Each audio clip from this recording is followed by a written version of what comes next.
ಏನೋ ನೆನ್ನೆ ಬೇರೆ ಹೇಳಿದ್ರಂತೆ ಡಾಕ್ಟರ್ ರಂಗನಾಥ್ ಗಂಡಸ್ತಾನ ಅಂತ. ಗಂಡಸ್ತಾನ ಅಂತ ಇವಾಗ ನನ್ನ ತಾಯಿಯಂದಿರಲ್ಲ ಅವರೇ. ನಾನು ಒಳ್ಳೆ ಸಂಸ್ಕೃತಿಲಿ ಬಂದಿದ್ದೇನೆ, ನನಗೂ ಒಬ್ಬ ಗಂಡು ಮಗ ಇದ್ದಾನೆ, ಮದುವೆ ಆಗಿ 2 ವರ್ಷಕ್ಕೆ ಮಗು ಹುಡ್ತು.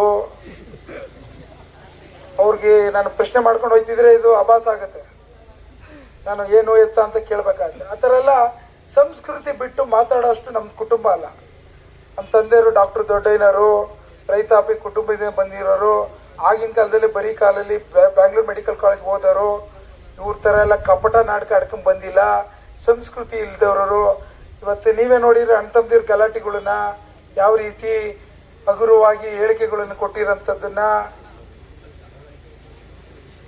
ಅವ್ರಿಗೇನು ಅಂದ್ರೆ ಅವಾಚ್ಯ ಶಬ್ದಗಳಿಂದ ರೈತರುಗಳನ್ನ ಭಯ ಬೀಳಿಸ್ಬೋದು ಅಂತ. ರೇ, ಕುಣಿಗಲ್ ತಾಲೂಕು ಗಂಡು ಮೆಟ್ಟಿದ ನಾಡು. ಇವತ್ತು ಡಾಕ್ಟರ್ ರಂಗನಾಥ್ ಈ ಕುಣಿಗಲ್ ತಾಲೂಕಲ್ಲಿ ಹುಟ್ಟಿದಾನೆ, ಬಳೆ ತೊಡ್ಕೊಂಡಿಲ್ಲ, ಗೌರವಕ್ಕೆ ಮರ್ಯಾದೆ ಕೊಡ್ತಾ ಇದ್ದಾರೆ. ಇವತ್ತು ಒಳ್ಳೇದ್ ಮಾಡ್ಬೇಕು ಅಂದ್ರೆ ಶ್ರೀರಂಗ ಏತ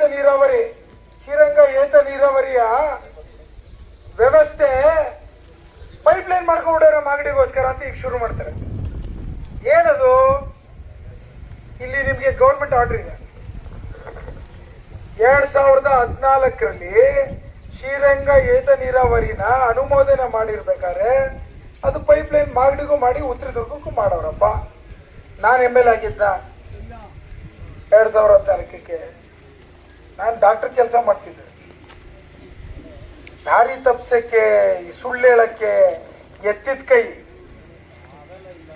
ಅವ್ರ ಮನೇಲೆ MLA, ಅವ್ರ ಮನೇಲೆ ZP, ಅವ್ರ ಮನೇಲೆ TP, ಅವ್ರ ಮನೇಲೆ DCC ಬ್ಯಾಂಕು, ಅವ್ರ ಮನೇಲೆ ಸೊಸೈಟಿ, ಅವ್ರ ಮನೇಲೆ ಗ್ರಾಮ ಪಂಚಾಯತಿ ಸದಸ್ಯ, ಅಧ್ಯಕ್ಷ, ಡೈರಿ ಎಲ್ಲಾನು.